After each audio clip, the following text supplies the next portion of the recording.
The Talking Cloth. Story and pictures by Rhonda Mitchell. Aunt Phoebe has things. Things and things and things. A collector of life, Mom calls her.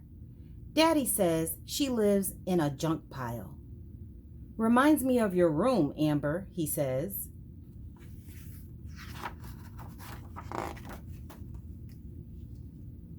I like visiting Aunt Phoebe. There's no place in her house to be bored, and she always gives me mocha to drink. Daddy says it will stunt my growth. Aunt Phoebe tells him mocha is named after a city in Yemen, and this child just grew an inch or two inside for knowing that.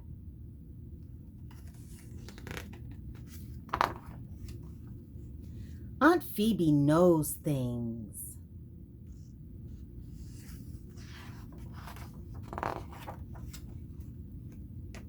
She tells me stories about her collection of life each time we visit.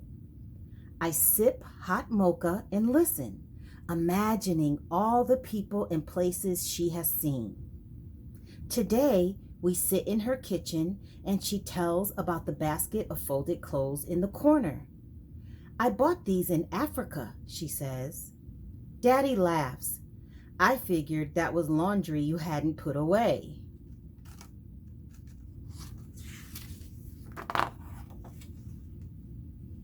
Aunt Phoebe smiles and takes a cloth from the top of the basket. She unfolds it with a flourish. A long magic carpet. It runs like a white river across the floor.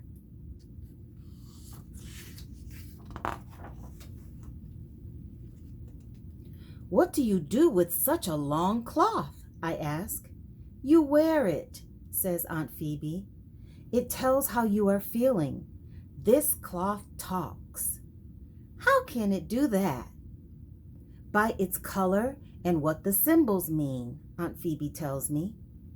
This is Adinkra cloth from Ghana. It's made by the Ashanti people, and at one time only royalty wore it, she says.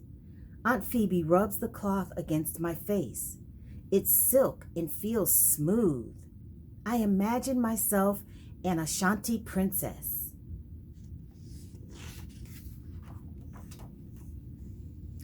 The cloth is embroidered in sections and hand printed all over with small black symbols, like words. A white cloth means joy, yellow, gold, or riches. Green stands for newness and growth.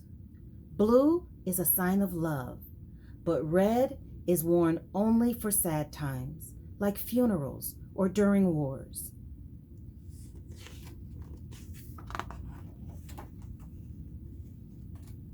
Maybe I should wear red when your daddy comes to visit, Aunt Phoebe says. Daddy laughs and pours himself some mocha. He likes to listen too. I know it.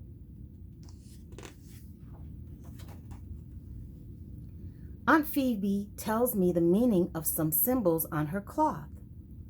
One says, "Except God, I fear none." That is called Genyame.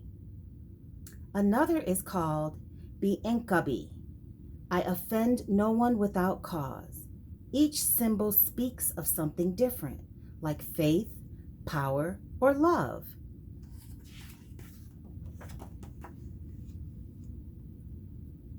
I imagine cloths with my own symbols on them. Fred, he's my little brother, should be dressed in green for go, with grubby little handprints all over. Everyone can see what kind of a mess that kid is. Aunt Phoebe's little brother is my daddy. Let's see, she says. Guess we could wrap him in gray pinstripe cloth for seriousness, with squares on it.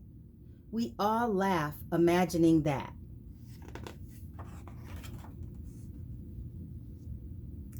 I ask if I can put on the Adinkra cloth.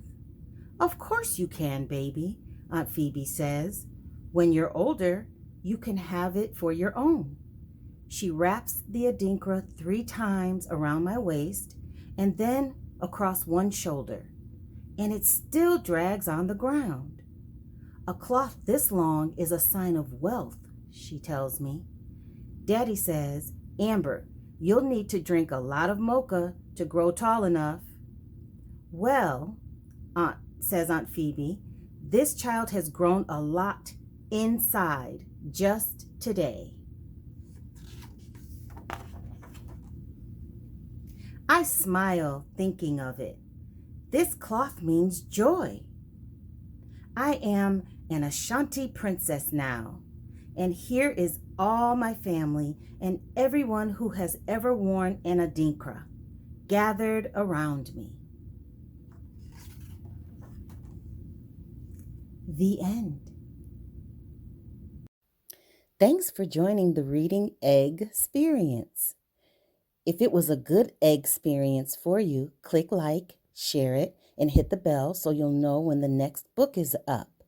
And remember, your egg life is your best life of ease, grace, and gratitude. Egg life. See you next time.